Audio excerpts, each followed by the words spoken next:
La historia de Rico y Lázaro, una historia muy conocida por la mayoría de los cristianos. Creo que la gran mayoría conocemos esta enseñanza que dio el Señor Jesucristo cuando estaba en su ministerio con sus discípulos, y esto lo encontramos en el Evangelio de Lucas, capítulo 16, versículo 19, donde el Señor Jesucristo nos habla de dos personajes, uno llamado Lázaro y el otro simplemente lo identifica como el rico. Nos habla de las dos condiciones que existían en estas dos personas. El rico era una persona adinerada que se vestía de púrpura y de lino fino, que diariamente hacía grandes banquetes, grandes fiestas. Y el otro, que era Lázaro, una persona que vivía en la miseria, que vivía a la puerta de la casa del rico, que aún anhelaba comer de las migajas que caían de la mesa del rico, de los grandes banquetes que hacía. Dice la palabra de Dios en resumidas cuentas de que estos dos hombres mueren y uno es llevado al seno de Abraham, al reposo, y el otro es llevado al Hades, al lugar del tormento. Y que el rico que fue llevado al Hades alza la mirada y ve al padre Abraham junto a Lázaro, y este hombre le da voces diciendo que tenga misericordia de él. Le dice: Padre Abraham, ten misericordia de mí, y envía a Lázaro para que moje las puntas de mis labios con sus dedos de agua, porque estoy en continuo tormento. El padre Abraham le dice: no, porque tú en la tierra tuviste tu deleite, ahora le toca a Lázaro recibir el reposo. La mayoría de los predicadores, una gran mayoría por decirlo, utiliza este pasaje para enseñar la realidad de la eternidad, tanto del lugar de tormento como el lugar de reposo.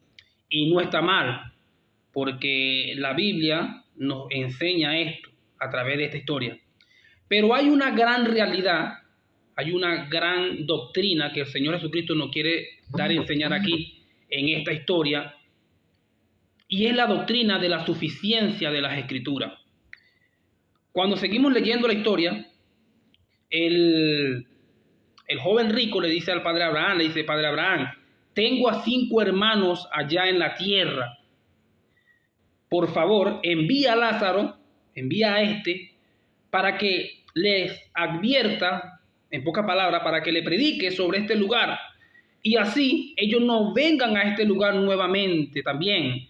Envía a Lázaro de entre los muertos para que les advierta y ellos no vengan a este lugar.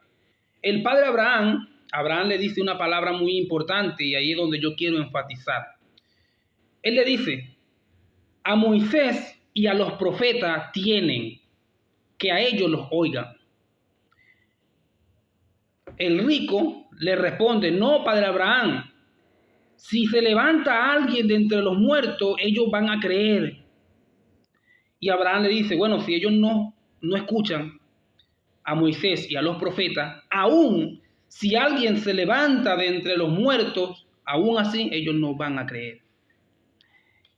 Y ahí quiero yo enfatizar la enseñanza, porque muchos obvian esta gran enseñanza que está dando el Señor Jesucristo aquí, y es la suficiencia de las Escrituras, porque la Escritura es suficiente para la salvación.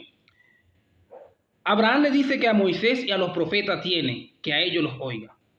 Moisés y los profetas se refieren al Antiguo Testamento. Recordemos que el Antiguo Testamento se dividía en la ley y los profetas, y la ley fue dada por Moisés, y los profetas que escribieron también fueron 12 profetas mayores y los profetas 12 profetas menores y los profetas mayores.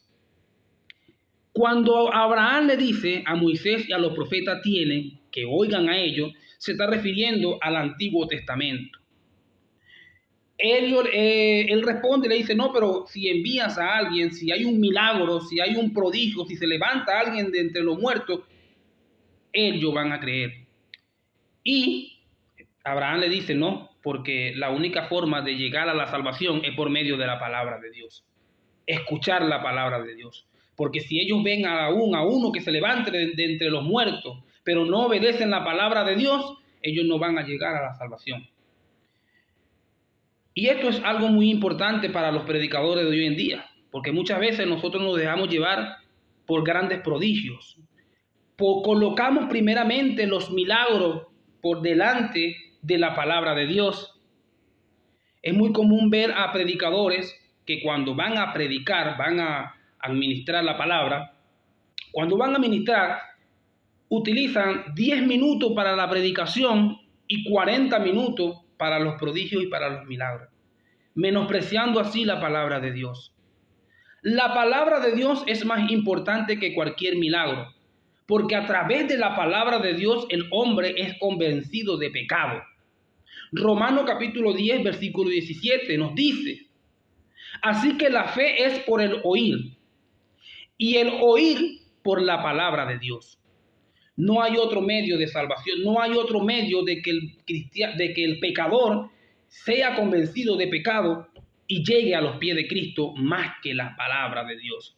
Sabemos que Dios es poderoso, sabemos que Dios hace milagros, sabemos que Dios hace todas estas cosas porque es un Dios de milagros. Pero nosotros no podemos dedicarnos solamente a los milagros y a los prodigios y menospreciar la palabra.